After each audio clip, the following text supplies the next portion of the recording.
आपको लेके चलता हूं उन चुनावी नतीजों पर जिनके ऊपर नजर सीमा पार से भी रखी जा रही थी, यानी जम्मू कश्मीर के विधानसभा चुनाव। 10 साल बाद विधानसभा चुनाव में आए नतीजे क्या कुछ कह गए ये आपको बताऊंगा, लेकिन पहले जम्मू कश्मीर चुनाव में उतरे उन खास किरदारों की परफॉर्मेंस देखिए कि कौन कौन सी किरदार की क्या क्या परफॉर्मेंस रही। इस लिस्ट में पहला नाम है नेशनल कॉन्फ्रेंस के उमर अब्दुल्ला, जिन्होंने टोपी उतार को, तस्वीर आपको याद होगा डीएनए में दिखाई थी हमने, टोपी उतार करके वोट मांगे थे।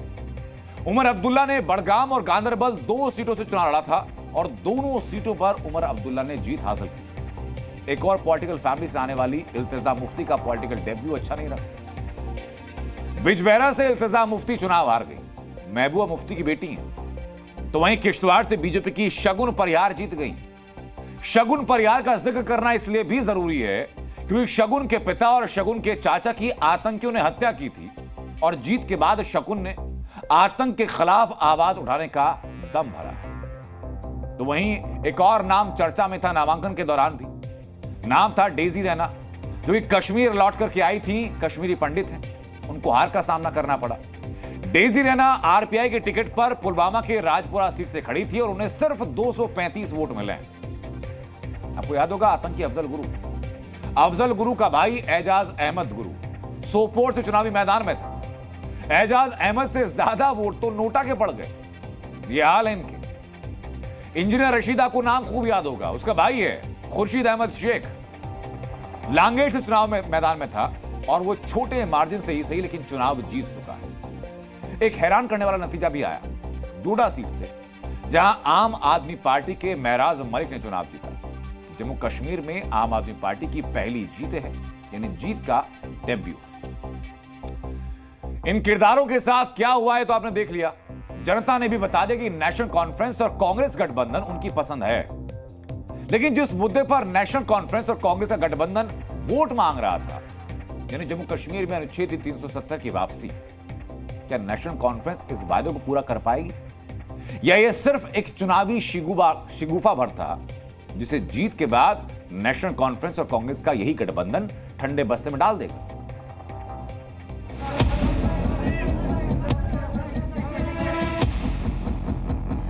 कांग्रेस के साथ गठबंधन कर चुनाव में उतरते ही नेशनल कॉन्फ्रेंस ने अपना मैनिफेस्टो जारी किया था।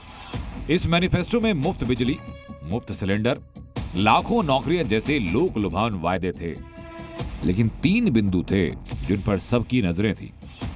पहला, पाकिस्तान से बातचीत की पहल, दूसरा, राजनीतिक कैदियों की रिहाई और तीसरा था कश्मीर में अनुच्छेद 370 की वापसी। कश्मीर के लोगों के वोट पैटर्न को देखें तो लगता है कि नेशनल कॉन्फ्रेंस और कांग्रेस गठबंधन को 370 वाले वायदे पर वोट मिला। अब जब सरकार बनाने का मैंडेट मिल गया तो लोगों को क्या उम्मीद है, ये हमने मतदाताओं से पूछा। जम्मू कश्मीर के हकूक फिर से वापस आए, हम अपनी पुरानी खुशहाली से रहें, उसलिए हमने वोट किया है। सरकार से बेटर एनवायरनमेंट कश्मीरियों के लिए, जो कश्मीरियों के राइट्स उनसे छीन लिए गए हैं, वो सब हमारी उम्मीदें हैं सरकार से। हमारा स्टेटहुड वापस आ जाए, हमारा जो यूथ बेकार पड़ा हुआ है उसको नौकरियां दी जाए जिसका वो हकदार है, हमारी जो जमीनें हैं हमारी जमीनों को बहाल किया जाए, स्टेटहुड मिल जाए, फिर ये सारे मसले हल हो जाएंगे। सारे मसले मिसाल, हाँ, पहले स्टेटहुड मिलना चाहिए। 370 के नाम पर वोट तो हासिल किए, लेकिन क्या वाकई नेशनल कॉन्फ्रेंस और कांग्रेस गठबंधन की सरकार इस वायदे को पूरा कर पाएगी? क्योंकि इस रास्ते में चुनौतियां हैं।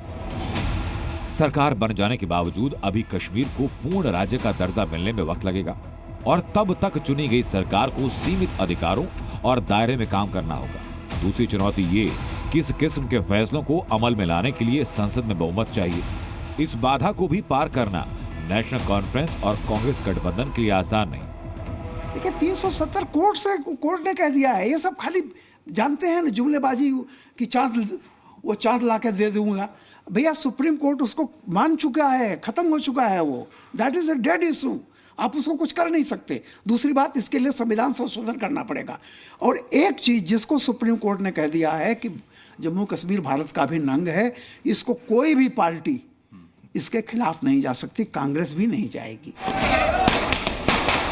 जीत के बाद जब अब्दुल्ला और मुफ्ती कैंप आमने सामने आए तो हैरान करने वाले बयान सामने आए। जो उमर अब्दुल्ला पीडीपी से हाथ न मिलाने का दावा कर चुके थे, चुनावी नतीजों के बाद वो महबूबा मुफ्ती की तारीफ करने लगे, तो दूसरी तरफ इल्तिजा मुफ्ती नेशनल कॉन्फ्रेंस के मुद्दे यानी अनुच्छेद 370 पर बोलने लगी।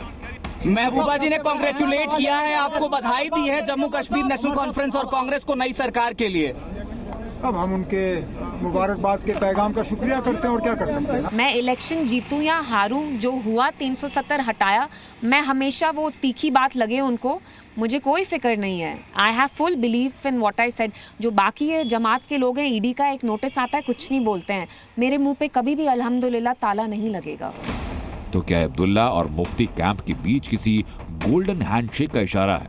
क्या सरकार में पीडीपी भी हिस्सेदार रहेगी और 370 को वापस लाने का वायदा नेशनल कॉन्फ्रेंस की तरह पीडीपी नेताओं की जुबान से सुनाई देगा, ताकि मुद्दे को हवा भी मिलती रहे और सीधे नेशनल कॉन्फ्रेंस और कांग्रेस गठबंधन को जवाब भी ना देना पड़े?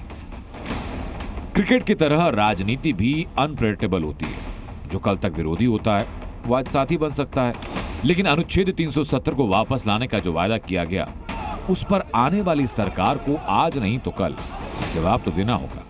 श्रीनगर से खालिद हुसैन की रिपोर्ट, जी मीडिया। लेकिन आखिर ऐसी क्या वजह है कि चुनावी नतीजे आते ही नेशनल कॉन्फ्रेंस और पीडीपी के बीच रिश्ते कुछ बदलते हुए नजर आ रहे हैं? इसकी एक वजह जम्मू कश्मीर चुनाव में वोट शेयर भी हो सकता है।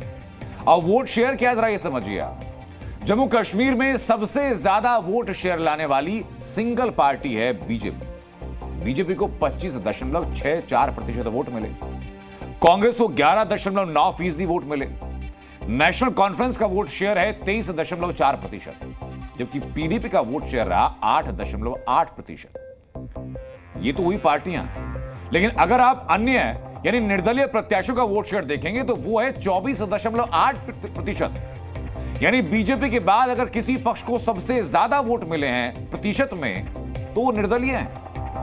तो क्या इसी चुनावी गणित ने अब्दुल्ला और मुफ्ती कैंप को डरा दिया है? और आगे कभी ऐसे हालात का सामना करने से बचने के लिए ही क्या नेशनल कॉन्फ्रेंस और पीडीपी अब एक समान बातें करते हुए दिखाई पड़ रहे हैं? क्या यही वजह है? क्योंकि अगर 370 पर पीडीपी, नेशनल कॉन्फ्रेंस और कांग्रेस एक साथ आ जाएं, तो भी यह बीजेपी के लिए एक चुनावी हथियार बन सकता है। कश्मीर में भले ही 370 हटाने पर बीजेपी को वोट ना मिले हों, लेकिन कश्मीर के बाहर यानी देश के बाकी हिस्सों में, देश के बाकी राज्यों में 370 वापस आने का दावा बीजेपी के लिए नया पॉलिटिकल हथियार बनने की पूरी संभावनाएं हैं। धारा 370 इतिहास बन चुकी है, वो कभी लौट कर नहीं आने सकती, हम आने भी नहीं। जोरदार स्वागत प्रधानमंत्री जी का। 370 कभी नहीं लौटेगा, यह ऐलान बार बार चुनावी रैलियों में बीजेपी नेताओं ने किया। इसके जवाब में कांग्रेस नेशनल कॉन्फ्रेंस गठबंधन ने 370 वापस लाने का दम तो भर दिया, लेकिन कश्मीर से दूर पूरे भारत में 370 को लेकर जज्बात अलग है, और यही बीजेपी को देगा बार बार कांग्रेस पर हमला करने का मौका। 370 हटा करके जो काम किया गया वो एक ऐतिहासिक भूल का सुधार किया गया है बीजेपी के लिए। इससे बीजेपी की इमेज अपने वोटरों, अपने कार्यकर्ताओं और ऐसे वोटर जो भले ही बीजेपी को वोट न देते हों लेकिन वो राष्ट्र के प्रति वफादार हैं, उनके अंदर भी एक बहुत प्रेम और बहुत प्रगाढ़ संबंध डेवलप होगा, बॉन्डिंग डेवलप होगी बीजेपी के लिए। और एक बड़ी इंपॉर्टेंट चीज होने वाली है कि केवल कांग्रेस को देश के भीतर ही नहीं, वैश्विक स्तर पे भी बीजेपी इस चीज को बखूबी सिद्ध करेगी।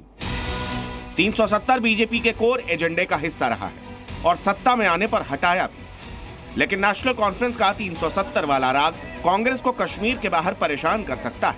बीजेपी के नेता बार बार उमर अब्दुल्ला और राहुल गांधी की जुगलबंदी को 370 से जोड़कर जरूर दिखाएंगे, और इस पॉलिटिकल एजेंडा का आगाज भी हो चुका है। भाजपा को यहाँ पे समर्थन मिला है।